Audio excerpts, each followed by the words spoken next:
আজকে আমি বানাবো সোয়া পনির বিরিয়ানি।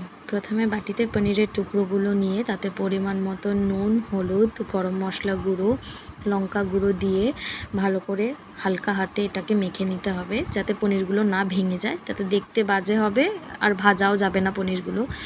তারপর এইভাবে এটা 10 মিনিট রেখে দেবেন। কড়াইতে তেল গরম করে তাতে পনিরের টুকরোগুলোকে দিয়ে এপিট-ওপিট ভালো করে ভেজে তার মধ্যে সয়াবিনগুলোকে দিতে হবে। আমি সয়াবিনগুলোকে আগেই গরম জলে ভিজিয়ে রেখে তারপর এটাকে 2-3 বার ধুয়ে জলটাকে নিগড়ে বের করে এর মধ্যে দিয়েছি। হালকা জল থাকলে সমস্যা নেই, কিন্তু খুব জল থাকা যাবে না।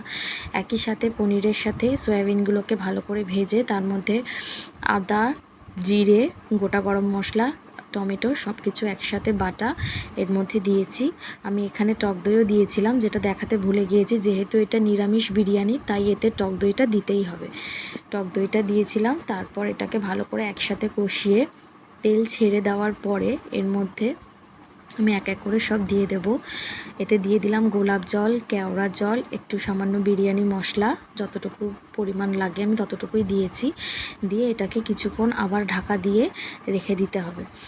তারপর ঢাকনাটা সরিয়ে আমি আগে থেকে রাইসটাকে করে রেখেছিলাম। গরম মশলা, গোটা গরম মশলা, তেজপাতা দিয়ে যেভাবে এটাকে আমরা স্টিম করে নিই রাইসটাকে, ঠিক একইভাবে স্টিম করে এটাকে ঠিক যেভাবে বিরিয়ানিটা আমরা স্টিমে দিই এটা সেভাবেই দিতে হবে, শুধু ওটা আমিষ আর এটা নিরামিষ। তারপর এর ওপরে আমি রাইসটার ওপরে একসাথেই দিয়ে দিয়েছি, ঘি দিয়ে দিয়েছি। তারপর এখানে কেওড়া জল, গোলাপ জল সব অ্যাড করে দিয়েছি, মিঠা আতরও দিয়েছি। তারপর বিরিয়ানিটা ঠিক যতটুকু টাইম আমরা স্টিমে দিই এটাও ততটুকু টাইমই স্টিমে দিতে হবে। এটা রেডি হয়ে যাওয়ার পরে আমি আপনাদেরকে কেটে দেখাচ্ছি, দেখুন কতটা ঝরঝরে হয়েছে।